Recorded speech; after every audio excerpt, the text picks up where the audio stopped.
Bueno, vamos con la constitución de lo imaginario.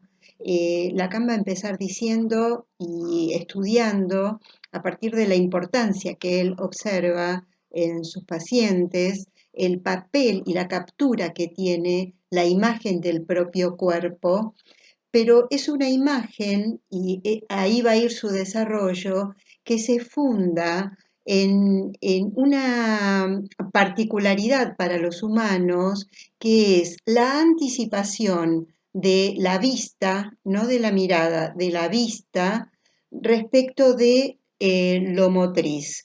Es decir, hay una posibilidad de vernos, la vista frente al espejo, y frente a cómo vemos a los otros, a los semejantes, en relación a, esto se adelanta con respecto a la posibilidad de la coordinación motriz.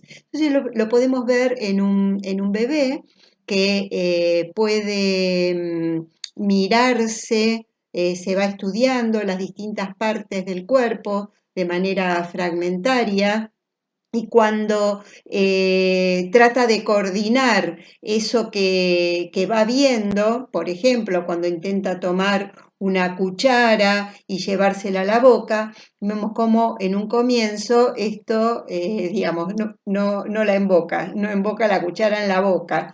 Es decir, hay una demora respecto de la posibilidad de ver una figura integrada, a diferencia de la desintegración que se percibe por la incoordinación motriz. Esto va a tener su reflejo en una observación que él va tomando de otros autores. Ustedes lo pueden ver en el trabajo de Diana Rabinovich, en donde va a formalizar la idea de el estadio del espejo, que lo ubica aproximadamente entre los 6 meses y los 18 meses. ¿Qué particularidad observa ahí? Que el bebé se regocija frente al espejo cuando se ve una figura completa, integrada, a diferencia de cómo se percibe. Entonces, se ve de una manera integrada, pero se percibe de manera descoordinada. Entonces, ese regocijo es frente a la visión de su cuerpo integrado, ¿sí?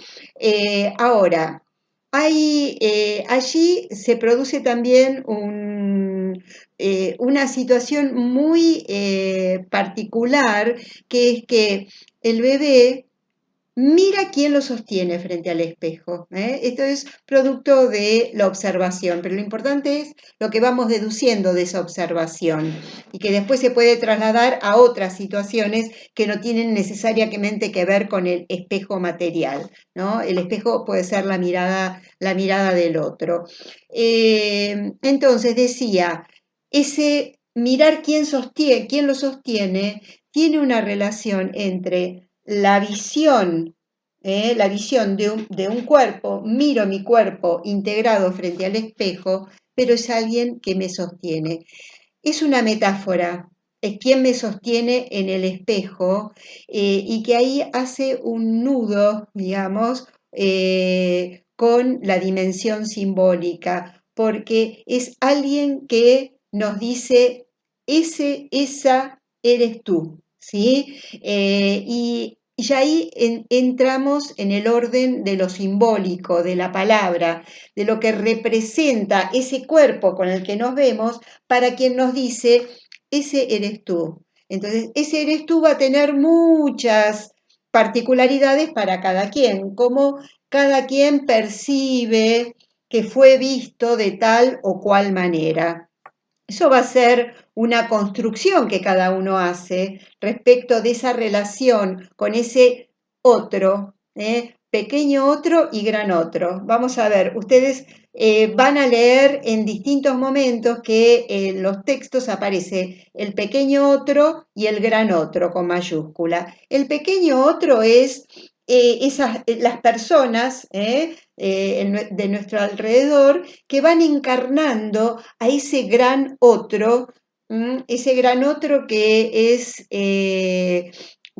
digamos, ese tipo de relación particular que nosotros vamos gestando a lo largo de nuestra vida, que es, bueno, el tipo de mirada del otro, de ese gran otro, que a partir del cual fuimos construyendo una imagen de nuestro propio cuerpo.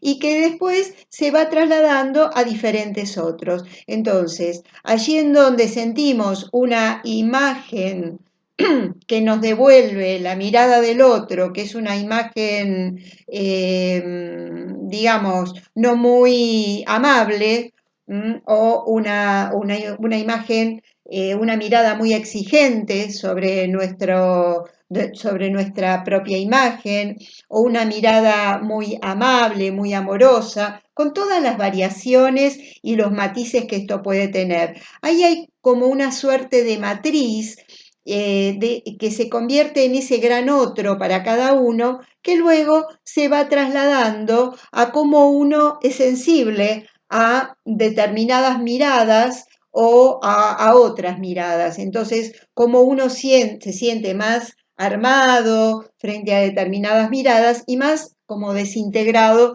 frente a otras miradas. Ahora, esto es una de las vertientes de la constitución de lo imaginario, podríamos decir, en una vertiente vertical en relación a quien nos sostiene. Esto no lo toma el texto de Rabinovich. Ella va a tomar otra vertiente, que es la vertiente horizontal, la del semejante, que tiene mucha importancia para nuestra práctica, que es en esa diferencia que hay entre la visión, ¿sí?, y la coordinación motriz, lo que va a retomar Rabinovich es cómo un humano, un pequeño, una pequeña, ve a otros semejantes, los ve completos, digamos, una imagen. Vieron que cuando, bueno, no sé si vieron, pero quizás hay quienes sí, quienes no, cuando uno va con un cochecito con un bebé o va caminando con un pequeño o una pequeña, hay una captura, digamos, como que se reconocen entre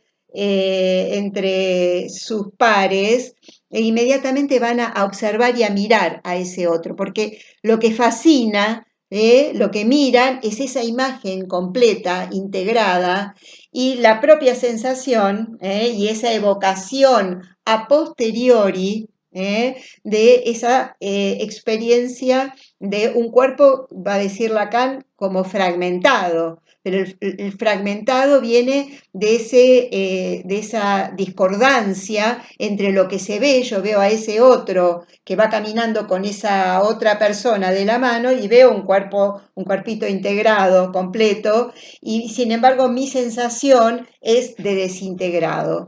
Entonces, ¿esto qué consecuencias va a tener? Porque esto se va a trasladar a muchos otros. Es cómo uno se va a constituir en relación a la imagen de un referente, o perdón, a la mirada, no a la mirada, al modo en que es visto por otro, por un otro, y que puede ser un docente, se puede trasladar a un docente, y piensen ustedes en sus experiencias escolares o incluso en sus experiencias como docentes, si ya están en actividad, cómo cambia una persona y cómo ustedes mismos, cómo se perciben de manera diferente según cómo sean mirados por ese otro que puede llegar a ser un referente, en este caso un docente. Esto también nos ayuda a pensar por qué a veces nos desconcertamos que un mismo chico,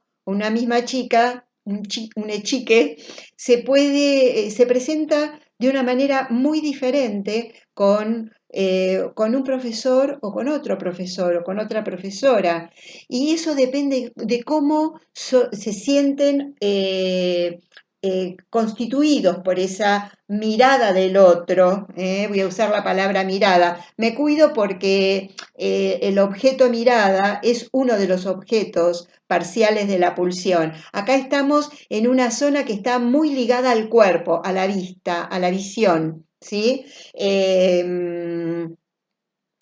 Y cuando digo visión, también es una visión que está atravesada por lo simbólico, con lo cual también opera para las personas no videntes, esta constitución de la imagen del otro, porque es una imagen también que está hecha de palabras, de gestos, de tonos de voz.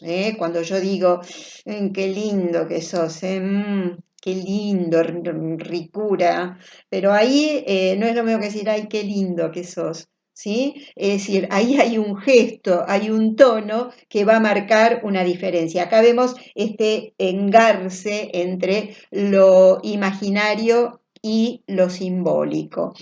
Entonces, vuelvo a la cuestión de la relación imaginaria, cómo se juega con esos pequeños otros que son los semejantes. Y hay una situación que se suele observar en las instituciones y en los últimos años cada vez con mayor frecuencia, que es cuando uno a veces le pregunta a alguien, ¿por qué le pegaste a un chico o a una chica? ¿Por qué le pegaste? Y dice, porque me miró mal.